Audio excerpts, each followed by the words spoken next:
Petugas Hukum Hak Asasi Manusia.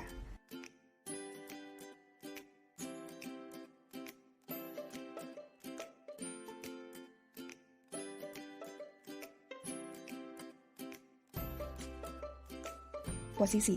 Pada tanggal 9 September 1993, dilakukan penyelidikan yang menyatakan telah terjadinya pemalsuan dan penipuan yang dilakukan oleh pihak pemohon, di mana pada bulan Maret 1993, pihak pemohon menyatakan bahwa ia telah melakukan eutanasia atas permintaan pasiennya.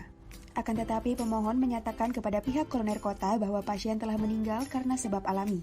Lalu pemohon dipanggil untuk menjalani proses pengadilan negeri dengan tuduhan pembunuhan alternatif di mana telah dinyatakan mengambil nyawa orang lain dengan permintaan seseorang. Dan juga dinyatakan telah memasukkan surat kematian dan resep serta menempa dan menyajikan resep untuk mendapat opiat dan perannya sebagai dokter. Pada tanggal 30 Agustus 1994, pihak pemohon mengajukan keberatan terhadap panggilan dengan pengadilan negeri yang kemudian pada tanggal 2 Desember 1994 regional pengadilan menolak keberatan pemohon. Pada tanggal 27 April 1995 diadakan suatu audiensi publik di hadapan regional pengadilan, di mana kasus tersebut dipertimbangkan berdasarkan manfaat. Berikut lanjutan kasus posisi dari analisis kami. Legal issue. Di negara-negara Eropa, khususnya negara Belanda, tindakan eutanasia mendapatkan tempat tersendiri yang diakui keberadaan dan legalitasnya.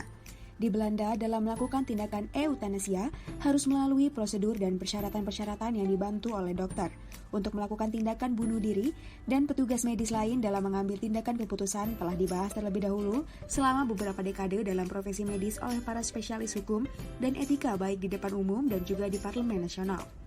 Pada tanggal 10 April 2001, Belanda menerbitkan undang-undang yang mengizinkan eutanasia. Undang-undang ini dinyatakan efektif berlaku sejak tanggal 1 April 2002. Yang menjadikan Belanda menjadi negara pertama di dunia yang melegalisasi praktik eutanasia. Pasien-pasien yang mengalami sakit menahun dan tidak tersembuhkan diberi hak untuk mengakhiri penderitaannya. Tetapi perlu ditekankan bahwa di dalam Kitab Undang-Undang Hukum Pidana Belanda, secara formal eutanasia dan bunuh diri berbantuan masih dipertahankan sebagai perbuatan kriminal. Berikut sebuah karangan yang berkaitan dengan eutanasia. Silakan dibaca ya teman-teman. C. Instrumen hukum di dalam putusan. 1. Undang-Undang Protokol Nomor 11 pada Konvensi Perlindungan Hak Asasi Manusia dan Kebebasan Dasar, Konvensi. 2. Kitab Undang-Undang Hukum Acara Pidana Belanda, Wetboek van Strafrecht, CCP dan PKC. CCP, Code of Criminal Procedure. Penjelasan ini pasal undang-undang di dalam putusan. D. Analisis.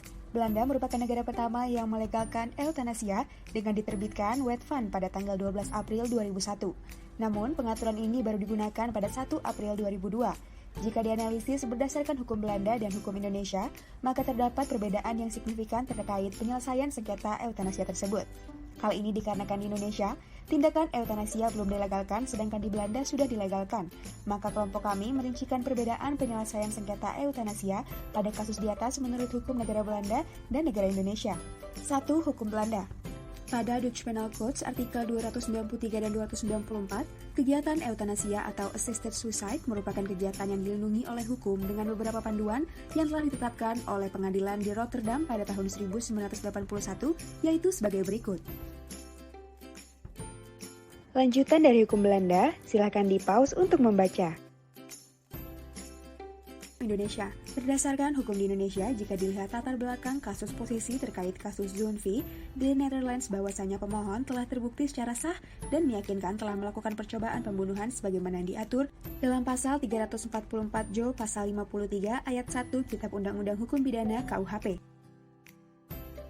Lanjutan dari hukum Indonesia, silakan di-pause untuk membaca. Kesimpulan, hukum Belanda pada Dutch Penal Codes artikel 293 dan 294, kegiatan eutanasia atau assisted suicide merupakan kegiatan yang dilindungi oleh hukum dengan beberapa panduan yang telah ditetapkan oleh pengadilan di Rotterdam pada tahun 1981, yaitu tindakan eutanasia yang dilakukan oleh dokter tidak dapat dikategorikan sebagai perbuatan kriminal karena dilakukan atas dasar force majeure atau kegiatan terpaksa dengan mempertimbangkan berbagai syarat-syarat yang disebutkan di atas, dan dilakukan dengan resep obat-obatan dengan maksud mengakhiri hidup seseorang dengan seminimal mungkin rasa sakit yang dirasakan oleh pasien. Kesimpulan berikutnya adalah sebagai berikut.